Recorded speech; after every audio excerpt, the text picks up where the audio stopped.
paz do Senhor Jesus, irmãos. Sejam bem-vindos a mais um vídeo aqui no canal. Abra sua Bíblia em Gênesis, no capítulo 13, no versículo 6, que diz assim: E, vendo a mulher que aquela árvore era boa para se comer, e agradável aos olhos, e árvore desejável para dar entendimento, tomou do seu fruto, e comeu, e deu também a seu marido, e ele comeu com ela. Quantas e quantas vezes nós falamos assim: se fosse eu, no lugar de Eva, eu não comeria daquele fruto. Quantas vezes falamos assim, como Adão foi tão bobo por dar ouvido a Eva. E outros tantos julgamentos e críticas que nós fazemos acerca de Eva. Mas na verdade nós, eu e você, estamos muito equivocados em relação a isso. Porque quantas vezes que nós ignoramos a voz de Deus, quantas vezes que nós ignoramos o chamado de Deus em nossa vida, quantas vezes que nós deixamos de lado a vontade de Deus e fazemos a nossa vontade e a vontade do inimigo. Quantas vezes que o Senhor tocou no seu coração e falou assim: filho, filha, eu quero oração, vá para a oração, vá orar, abandona esse celular. Esse celular tá fazendo você cair, tá fazendo você pecar, tá fazendo você ficar longe de mim. Irmãos, quanto tempo que vocês gastam no celular e quanto tempo que vocês gastam em oração? Analisem, coloca na balança. Quantas vezes que Deus quis usar você de instrumento e falou assim: fala de mim para aquela pessoa, e você não falou? Quantas vezes que o Senhor falou assim: não caia nesse pecado, e você caiu? Quantas vezes que o Senhor falou: não faça isso de novo, e você foi lá e fez? Quantas vezes que o inimigo usou pessoas para tentar... Nossa, tá cheio aqui, misericórdia. O sangue de Jesus tem poder. Ai, irmãos.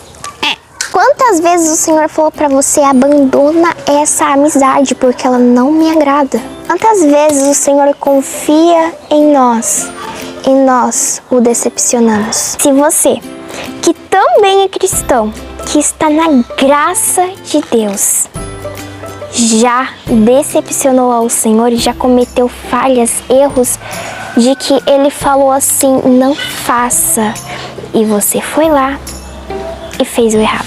Não somos diferentes de Adão e Eva.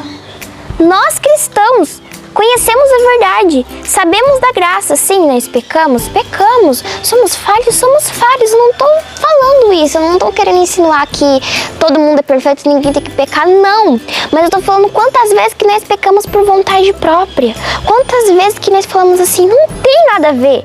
Quantas vezes que nós colocamos o Senhor de lado e falamos assim: não, eu vou fazer isso aqui e depois seja o que der. Não somos diferentes de Adão e Eva. Pecamos? Claro. Cometemos erros e falhas? Somos humanos, que ser humano que não comete? Mas quantas vezes nós pegamos o erro com as nossas próprias mãos e trazemos para perto de nós? E depois nós não queremos a consequência do erro.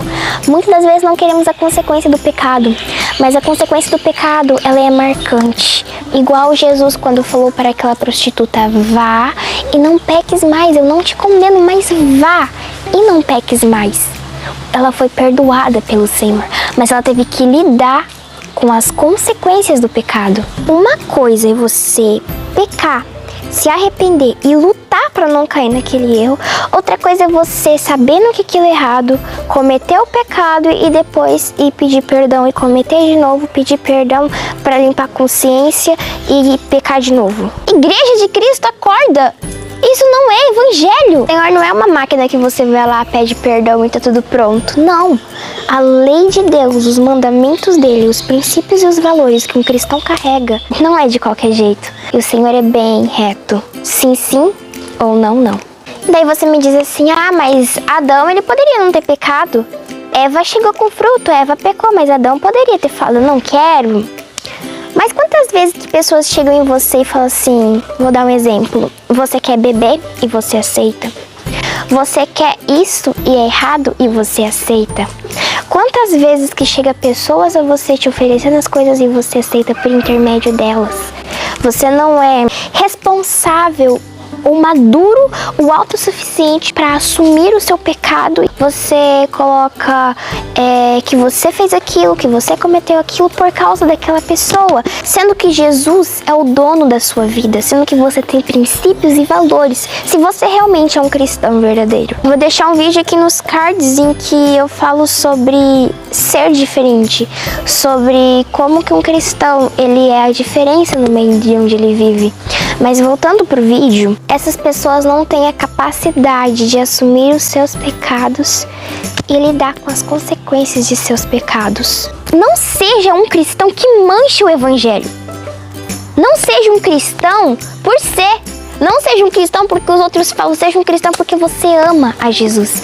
Seja um cristão de verdade. Se for para você servir a Deus, não sirva a Deus de qualquer jeito. Sirva a Deus com sinceridade, cumprindo o mandamento, a vontade dele, obedecendo a ele, amando a ele. Quantos cristãos que eu vejo por aí que mancham o evangelho? Quantos cristãos que eu vejo que estão com uma vida corrompida, com uma vida errada, com uma vida no adultério, com uma vida na fornicação, manchando o evangelho por onde passa? As pessoas do mundo apontam e falam assim, olha lá, como que é crente, generalizando os cristãos. Você morre por Jesus? Você realmente morre por amor ao evangelho de Cristo? E talvez você fale assim, claro, nossa, morrer por amor à palavra, claro que eu morro, claro, vai dar um sofrimento, mas depois eu vou ir pro céu tudo, mas realmente, fica aqui comigo. Se você afirma dizer que morre por Jesus, mas não abandonou o seu pecado de estimação, eu lamento lhe dizer, mas você não morre por amor a Cristo. Foi esse o vídeo de hoje, irmãos. Eu espero de coração que o Senhor tenha falado com cada um de vocês. E se essa mensagem foi capaz de te abençoar, compartilha ela. Amém? A paz do Senhor Jesus.